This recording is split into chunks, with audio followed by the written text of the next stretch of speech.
A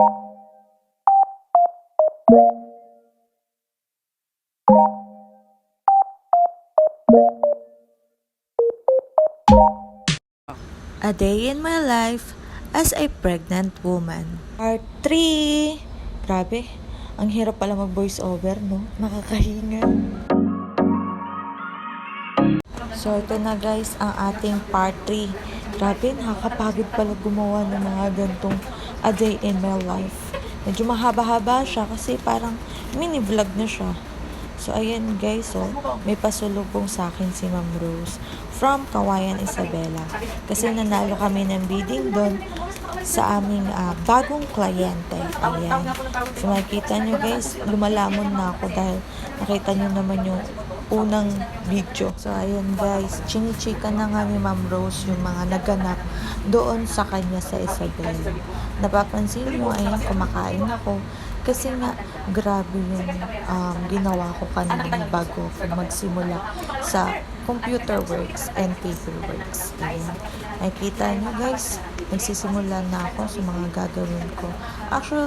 Actually, admins and HR works parang magkaparehas lang. So, ako gumagawa nun. Time pass by guys, it's lunch time. So, ayan guys, libre nga pala ako ng pagkain dito. Pati merienda. Mababait kasi yung boss ko. Dalawa lang naman kasi sila. So, ayan, all girls kami dito. Powerpuff Girls, parang ganun. So, ayan guys, masasarap dito yung pagkain lagi. So, nakikita nyo naman kung gaano ako kalusog. Kalusog. So, ayan guys, preparing lang muna kami ni Ma'am Rose ng aming kakainin. Medyo busy-busyhan lang kasi kami dyan. Char. Busy-busyhan. So, para pagtapos namin kumain is tuloy-tuloy yung gawain namin hanggang hapon. So, ayan guys, nagchichika-chika minute muna kami. Inayos muna namin yung kakainin namin. So, ang dami namin ulam dyan. Actually, araw-araw, iba-iba ulam namin. Syempre, I prefer vegetables. Wow, arte. Yes, kailangan yun para kay Habibi. Ang aking Habibi na malikot kapag nagugutom.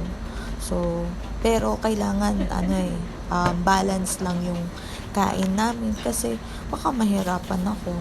Baka mahirapan siya. Sana all. So, ayan guys, tamang unat-unat lang ako dyan. So, habang nagla-lunch nga kami dyan tatlo, tamang kwentuhan lang sila.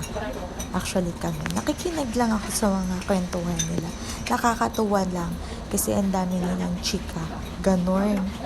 Swerte ko lang dito sa mga boss ko kasi ang dami kong natututunan, hindi lang sa trabaho, pati na rin sa buhay. Parehas na silang may asawa, guys. So, take note, ako, wala akong asawa. Yung tit na walang asawa. So, pagkatapos namin kumain, eto na nga, back to work na nga po si ate mo. Si ate mo. So, nakikita nyo naman yung struggles ko dyan. Yung aking face na malaman-laman. Diyos ko, ngayon lang ako tumaba in my whole life. Kita nyo naman yung akin, bisi-bisihan. Ang buntit na botete na yan. So, ayan, tinatanong ko dyan si Ma'am Rose. So, dalawa lang kami dyan. Chika minute muna. Charot. Hindi, syempre, kasi marami pa rin naman akong katanungan sa aking mga ginagawang trabaho dito. So, as you can see, ayan, hapon na yan guys, mga oras na yan. So, may inahabol kami dyan para ma-build na namin. Build? Shala. So, for the compute, ang ate mo dyan, ayan, struggle is real. Kulay blue yung aking ballpen. Charot. So, ayan, napakalapit, napakaliit ng aking tinititigan dyan, guys. Actually, ginagawa ko dyan is payroll ng aming mga employees. Employees? Amin? Charot. So, ayan, guys, 3 kami sa office, pero may mga employees kami all over the world. Charot. Sa iba't ibang sulok ng Pilipinas. Charot. And then sa aming mga clients. Ganun. So, yung trabaho pala namin dito is a manpower agency. Ganun.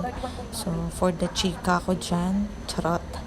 Hindi, ang dami ko pa rin talagang hindi pa alam sa mga HR and admin work. So, tanong-tanong muna tayo sa ating mga bossing. Ganon. So, in this, ayan, makita nyo yung SSS yan eh.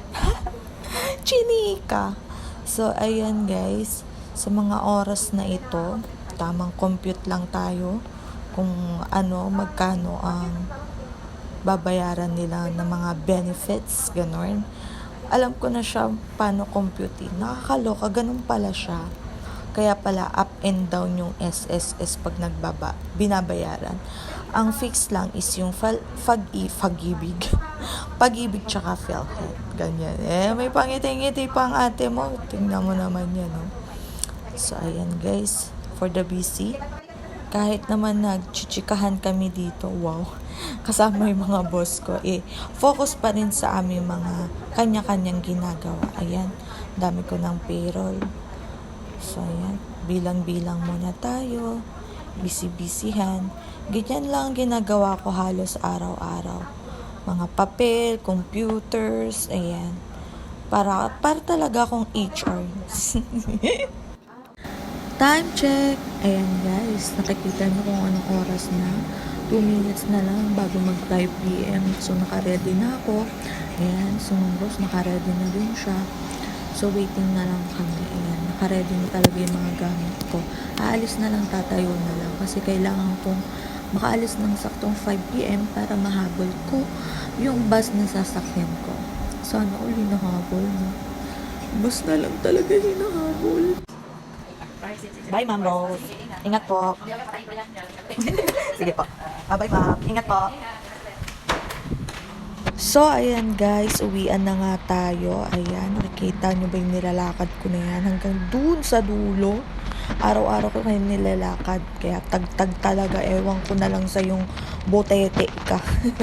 So, ayan, time check tayo dyan guys. Ilang minuto din ang lalakarin natin. Lakad-takbo yan guys. So, may dadaanan muna tayo. Okay, tapos na tayo mag-pee time. So, ayan, grabe yung ubo ni kuya dyan, kung sino man siya. Charot.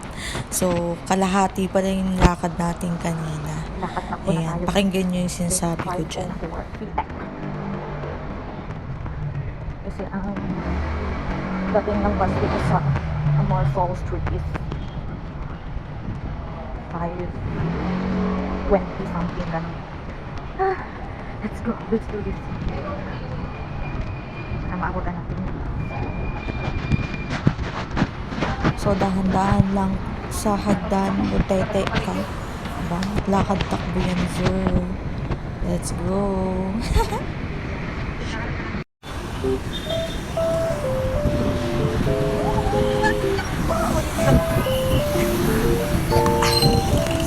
Israel tayo dito guys. Ayan. Nasa kahabaan na po tayo ng Amorphal Street.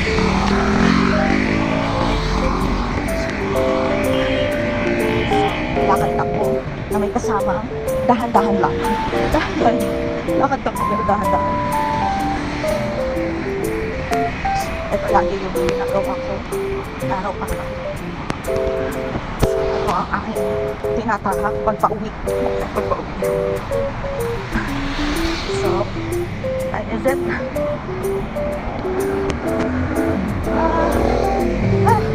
Struggles is wills. Para hindi tayo maiwanan ng bus. Kasi yun lang yung bus na isang sakay lang tayo. Sakto na dun sa kanto. Papunta sa bahay namin. So, sa Tagalog na tayo guys. Ganito ang struggle natin araw-araw.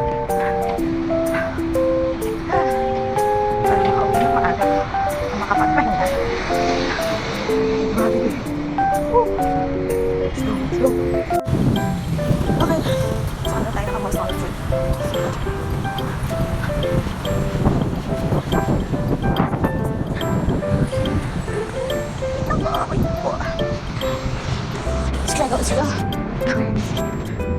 Follower natin sabi ko. Rain or shine guys, ito lagi yung dinadaanan ko lagi. So, ingat-ingat lang tayo mga butete.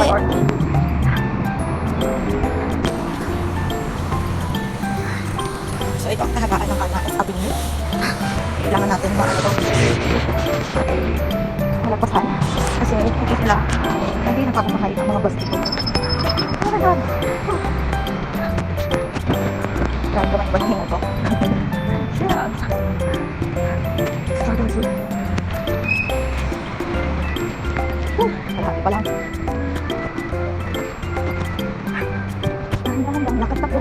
Let's go.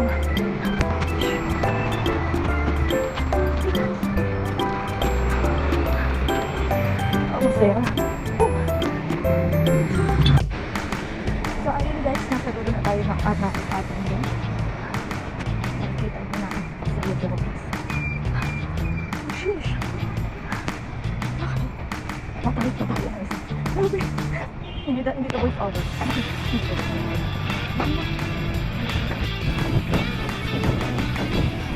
So ayun guys, dito tayo sa kanila.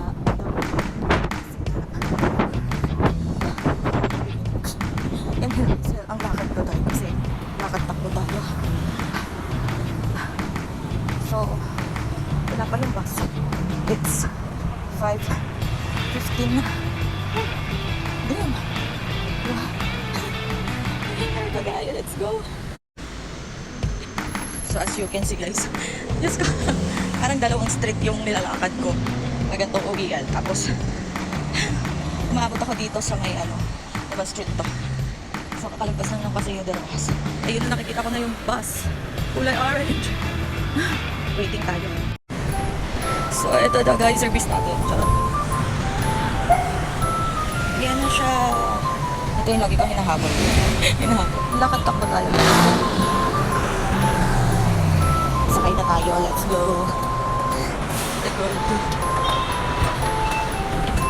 Thank you.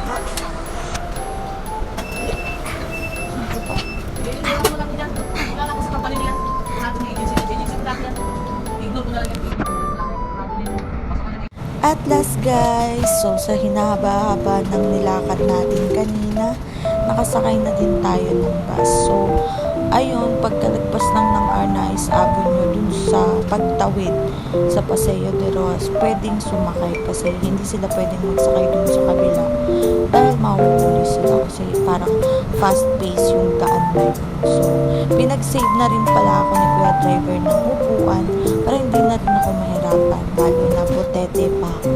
Butete! So, may ibang pasahero kasi hindi nagpapaupo. Kahit na may signage na pang disability, pang pregnant woman, ganun, all these ganyan. So, kaya mo sila. Pagod siguro kasi sila, syempre galing trabaho.